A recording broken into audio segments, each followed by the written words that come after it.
శ్రీమాత్రే నమ. జయ గురు దత్తాత్రేయ నమ.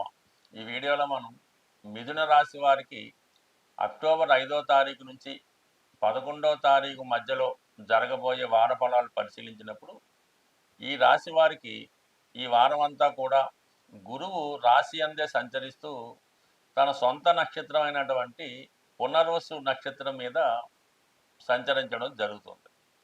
అలాగే ప్రధాన గ్రహాలైనటువంటి రాహు భాగ్యస్థానంలో, రాహు కూడా పూర్వభాద్ర నక్షత్రం పైన, దశమ స్థానంలో సంచరిస్తున్నటువంటి శని కూడా పూర్వభాద్ర నక్షత్రం మీద సంచరించడం వల్ల గురుగ్రహం సంపూర్ణంగా తన ఫలితాలు ఇవ్వాల్సి ఉంటుంది. అలాగే శని కూడా గురువు ఫలితాలు ఇవ్వాలి, రాహు కూడా గురు ఫలితాలు ఇవ్వాలి. అంటే ఈ కారణం వల్ల ఈ రాశి వారికి కంపల్సరిగా సప్తమ భావ ఫలితాలు, దశమ భావ ఫలితాలు, అలాగే భాగ్యస్థాన ఫలితాలు ఇవ్వవలసి ఉంటుంది. అంటే సప్తమ స్థాన ఫలితాలు సాధారణంగా వివాహ ప్రయత్నాలు ఫలించే అవకాశం ఉంది. సప్తమం కూడా దశమం కాబట్టి ఉద్యోగ సంబంధించిన విషయాల్లో మరి ఉద్యోగపరమైన అభివృద్ధి రావడం కానీ, కొత్త ఉపాధి అవకాశాలు రావడం కానీ జరుగుతూ ఉంటుంది.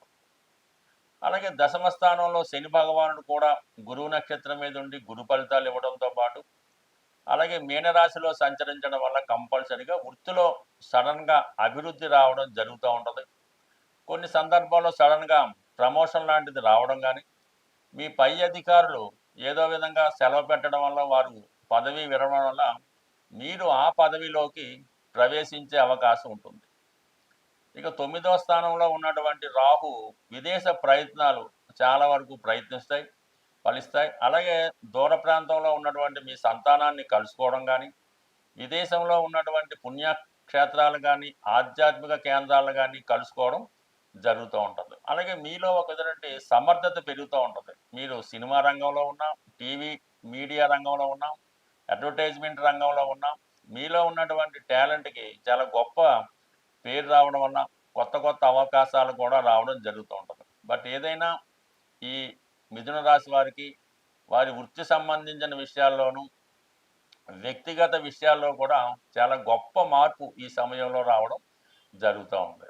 అలాగే ఇంచుమించుగా ఈ వారం అంతా కూడా చతుర్థ స్థానంలో రవిగ్రహ సంచారం వల్ల గృహంలో మీకు బంధుమిత్రులు రావడం జరుగుతూ ఉంటుంది.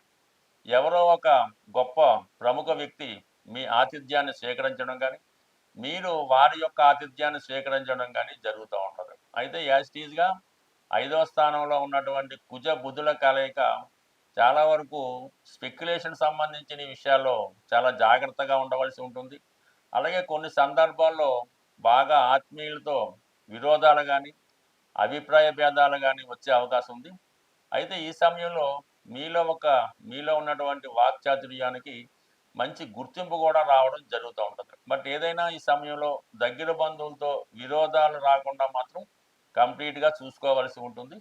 అలాగే ఈ నెల 10వ తారీఖు తర్వాత అలాగే శుక్రుడు చతుర్థ స్థానంలోకి చేరడం వల్ల ఒక గొప్ప యోగం అన్నది ఈ రాశి వారికి ఏర్పడుతుంది. అంటే కేంద్ర కోణాధిపతులు లాంటి ఈ శుక్ర కుజులు కలిసినప్పుడు కానీ, అలాగే శని యొక్క దృష్టి శుక్రుడి మీద పడడం, ఇవన్నీ కూడా ఈ రాశి వారికి, ముఖ్యంగా ఈ రాశిలో ఉన్నటువంటి స్త్రీలకి ఈ అక్టోబర్ 10వ తారీఖు తర్వాత అటు ప్రభుత్వ అవకాశాలు కానీ, ఉద్యోగ అవకాశాలు కానీ, ఏదైనా ఒక పార్టీలో, ఒక రాజకీయ పార్టీలో ప్రవేశం కానీ, టెంపరీగా అయినా వారి యొక్క మంచి హోదా ఈ రాశిలో ఉన్నటువంటి స్త్రీలకి ఈ వారం చివరిలో కలిగే అవకాశం ఉన్నది. బట్ ఏదైనా ఒక రాశి యందు శుభగ్రహ సంచారం చేస్తున్నప్పుడు ఆ రాశి వారికి చాలా వరకు మంచి అవకాశాలు రావడం జరుగుతూ ఉంటుంది. అయితే చాలా వరకు ఈ రాశివారు, అంటే ఏ రాశివారైనా శుభగ్రహం ఉన్నప్పుడు అక్రమ సంపాదనకు కానీ, మనకి అర్హత లేని దానికోసం కానీ ఆశించకుండా వాళ్ళకి నిజాయితీగా ఎంత రావాలో దానికోసం ఆశిస్తుంటారు. ఈ కారణం వల్ల ఏంటంటే కొన్ని అవకాశాలు పోగొట్టుకోవడంలో జరుగుతూ ఉంటుంది.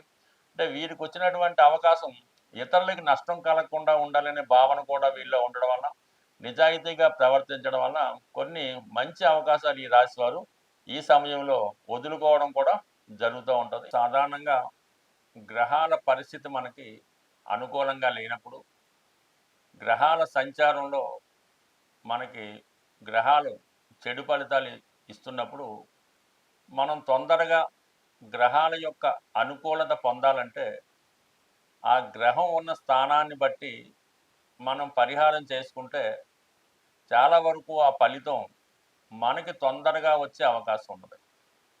అంటే ప్రస్తుతానికి శని భగవానుడు మీనరాశిలో జలతత్వ రాశిలో ఉండడం వల్ల శనికి అధిదేవత అయినటువంటి శివుడికి అభిషేకం చేయడం ద్వారా మీరు తొందరగా మంచి ఫలితాన్ని పొందుతూ ఉంటారు.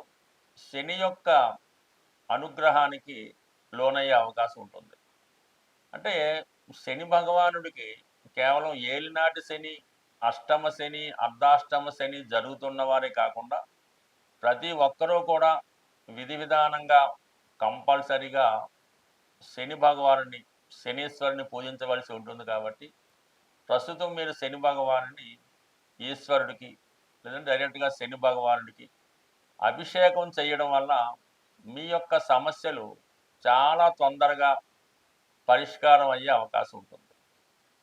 అలాగే ఏదన్నా ఒక గ్రహం అగ్నితత్వ రాశిలోకి వచ్చినప్పుడు, అంటే మనకి ఏదో ఒక గ్రహం అనుకూలంగా లేదు, అది మేష, సింహ, ధనుస్సులోకి వచ్చినప్పుడు మీరు ఆ గ్రహానికి హోమం చేయవలసి ఉంటుంది.